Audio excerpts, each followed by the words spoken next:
But first, to Ultimo, where the ABC has axed 120 staff, including its national political editor, Andrew Probyn. Probyn told The Australian he was gobsmacked by the news. He said, "It's a role I've held since 2017, and only those who have held this position would understand the enormous public and political pressure and scrutiny there is on it."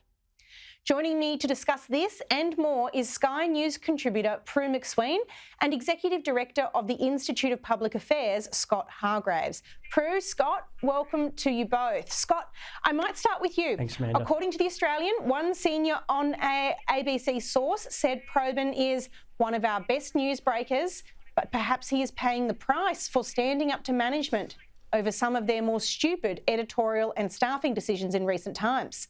We are obsessed with diversity, but it comes at a cost.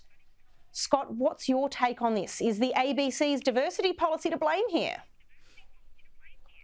Well, there's certainly a lot of things that the ABC is obsessed with, which are of zero interest to mainstream Australians. And frankly, what a better use of this exercise would have been to sell the prime real estate in Ultimo and Southbank and move the staff to Geelong and Parramatta, and then we might have actually connected the ABC back to mainstream Australians. Instead, they've picked off someone like Andrew Probyn, and they're closing down the rural and regional division, which is perhaps the only part of the ABC that's actually managed to maintain a connection to ordinary Australians across the country. This is really about settling scores, I think. It does look that way.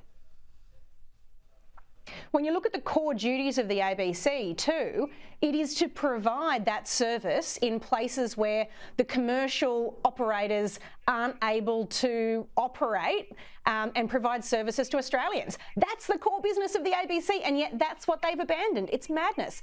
Prue, the ABC costs the taxpayer more than $1 billion a year.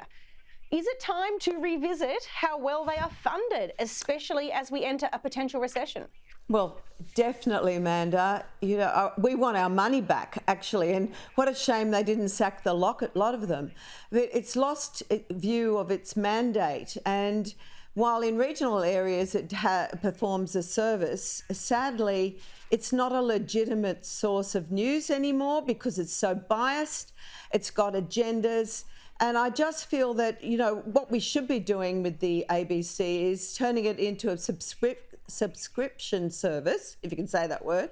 And, you know, if people want to bury themselves in all this kind of social nonsense, then they can do it, but we don't have to be paying for it. It's just not relevant anymore, and that's the sad part about it. Well, for what it's worth, I wish Andrew Probyn well. He's a very capable professional, and I'm sure he's got good things ahead. Now to former Prime Minister Scott Morrison, who in his address to the Oxford University Unions Society warned that China will be encouraged to seize Taiwan if the West does not strongly support Ukraine and step up defence spending. Prue, is the former Prime Minister right here? I think he is. You know, when you think about it, we seem hell-bent on destroying ourselves in the West. We're so preoccupied with everything other than defending ourselves and setting ourselves up to be independent and have some sort of national security. Instead, we're, you know, wrapped up in cancel culture and pronoun pontification and biological discussions. I mean, we've lost the way. They must look at us. China, Russia must look at us and think we're a bunch of idiots. And I think we are. We need to get back to what is important and what is going to make us survive and compete against a very aggressive China and a reawakened Russia. So, you know, he's right, but will anybody listen to him? Morrison also said that China's leaders don't want to invade Taiwan, but they would do so if their military capability was able to, and there was no other way they could achieve reunification. Scott, is there any way to avoid war over Taiwan?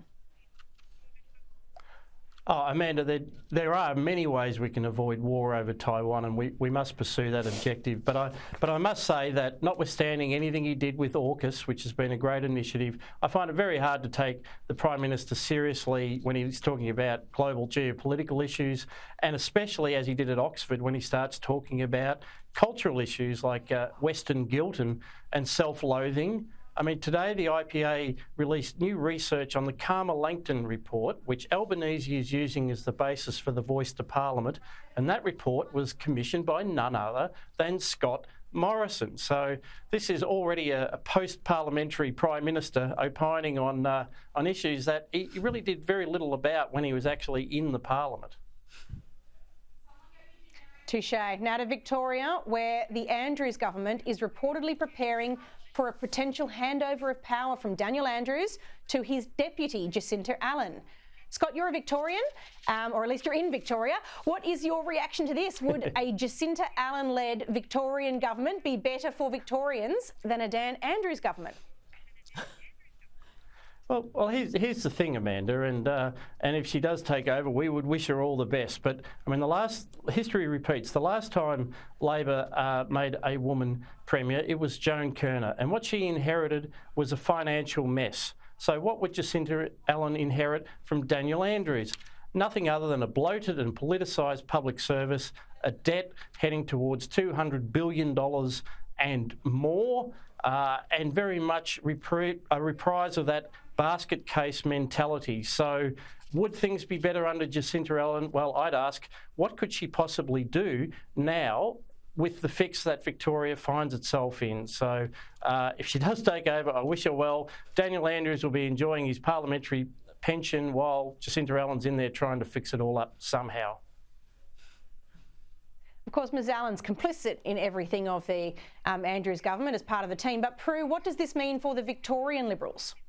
Well, ordinarily it would be an opportunity, but sadly, Victorian Liberals are so pathetic that I just can't see them getting enough votes to, I don't know, put out the garbage bins.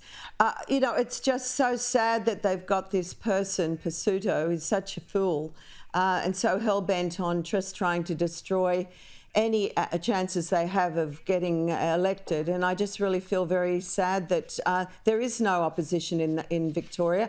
And, he's anointed this woman, Allan, and Andrews probably will be the puppet master for a while if she's allowed to do it, because I believe a lot of the factions aren't too happy that she's been anointed and may put up a bit of a stir against her.